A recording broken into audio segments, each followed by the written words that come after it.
بعد از اینکه کابین آسانسور رو بالا آوردیم و هم سطح طبقه آخر قرارش دادیم، یکی از مهمترین مفاهیمی که قبل از شاسی موتور میخوایم بررسی بکنیم مفهوم سایه اندازی.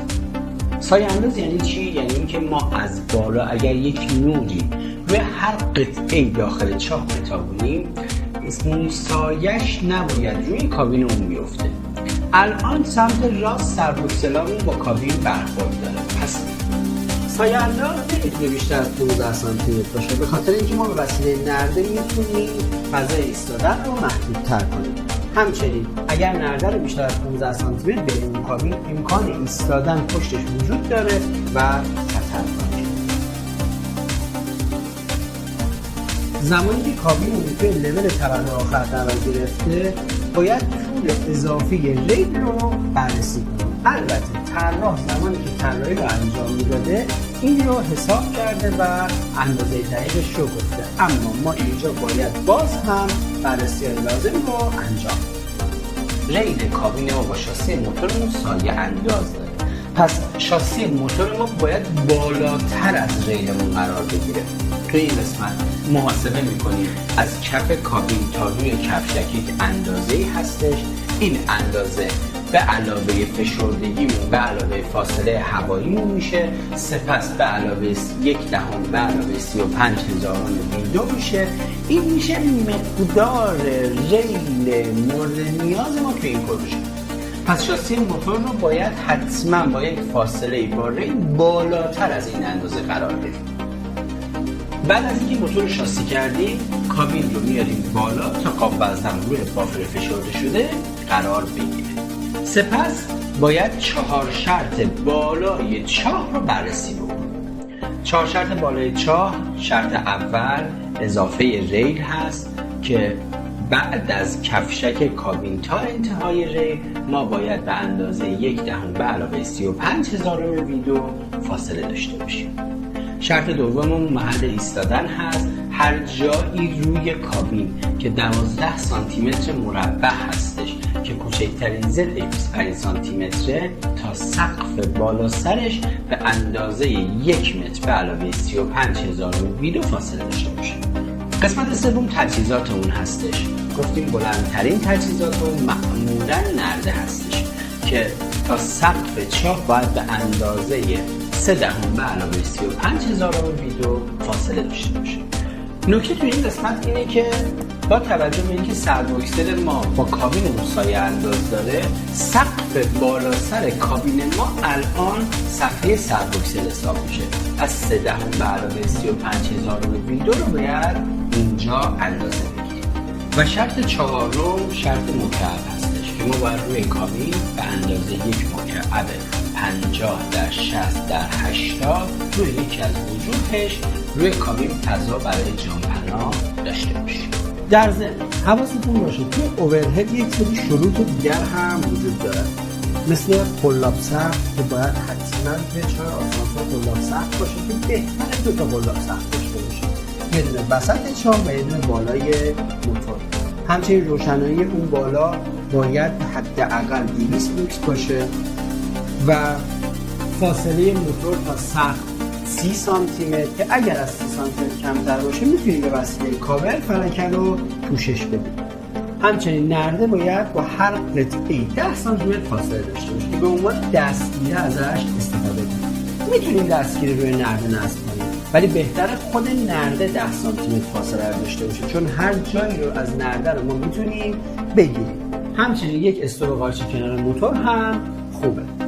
ما بجز اینکه فضای کاری نیاز داریم، حتما باید جایی رو داشته باشیم که بتونیم گاورنر و فلکه ها رو هم بازدید انجام بدیم. بعد از اینکه 4 شرط بالا رو با هم بررسی کردیم، باید ببینیم که محل سرویس و نگهداری روی کابین کجا هستش که این فضا باید یک فضای 50/60 روی کابین باشه. بعد از اینکه این رو ما مشخص کردیم، حالا باید شرایط عمارت رو با هم دیگه بررسی کنیم. اولین نکته‌ای که هستش اینه که ببینیم که پارک پلیتمون رو باید کجا فعال کنیم. پارک پلیت زمانی فعال میشه که از محل سرویس و نگهداری 180 سانتی متر تا زیر سقف چاه فاصله داشته باشه. یه نکته مهم داره، هر چیزی که از سقف چاه پایین‌تر اومده باشه و توی این قسمت باشه، اون رو به عنوان پایین‌ترین قسمت سقف چاه در نظر میگیریم. نکته بعدی اینه که حتما باید دسترسی کامل به موتور وجود داشته باشه و ترک محل به صورت ایمن هم شرایطش مهیا باشه و همچنین ارتفاع مفید برای حرکت درون چاه از یک نقطه کاری تا نقطه دیگر نباید کمتر از 180 سانتی متر باشه. تو این قسمت میخوایم نحوه خروج رو با هم بررسی کنیم که این خروج حتما باید یک فضای 60/60 از روی کابین و بین در وجود داشته باشه. در صورتی که این اندازه موجود نباشه باید از روش‌های دیگر برای خروج استفاده کنیم. یکی دیگه از روش‌های خروج از طریق دریچه هستش. این دریچه باید حداقل ابعاد 60/60 باشه، دارای یک درب باشه بدون روزنه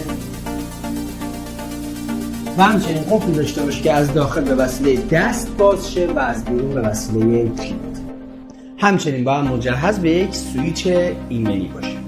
و زمانی که ما پارک پلیت رو فعال میکنیم از محل ایستادنمون تا دریچه ارتفاعی بیشتر از 50 سانتی متر نباید داشته باشیم که اگه بیشتر از 50 سانتی متر باشه باید یک نردبان داشته باشیم که این نردبان هم میتونه روی دیوار باشه هم میتونه روی کابین.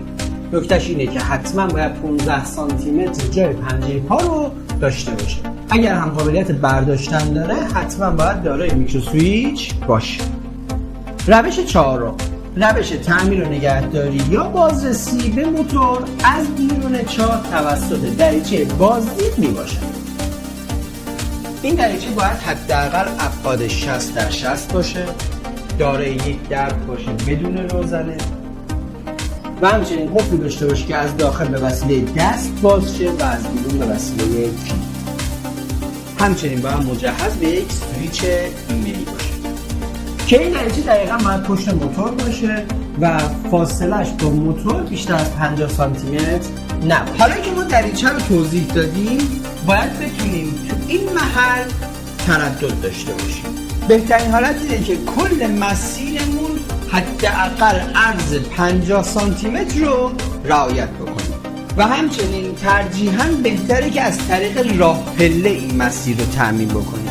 در صورتی که امکان نصب راه پله وجود نداشته باشه ما باید یک نردبان داشته باشیم که این نردبان برای ارتفاعهای بالای 4 متر نمیتونه استفاده بشه و همچنین باید جوری نصب بشه که امکان برداشتنش وجود نداشته باشه.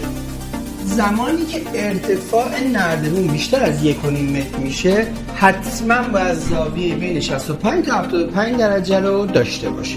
عرض مفید نردبان حداقل باید 35 سانتی متر و عمق هر پله نباید از 25 میلیمتر کمتر باشه و در صورتی که از نردبون قائم استفاده میکنیم حداقل باید 15 سانتی متر تا دیوار فاصله داشته باشه و هر پله باید تحمل وزن حداقل 1500 نیوتن رو داشته باشه. نردبون باید با نزدیکترین پرتگاهش حداقل 1.5 متر فاصله داشته باشه.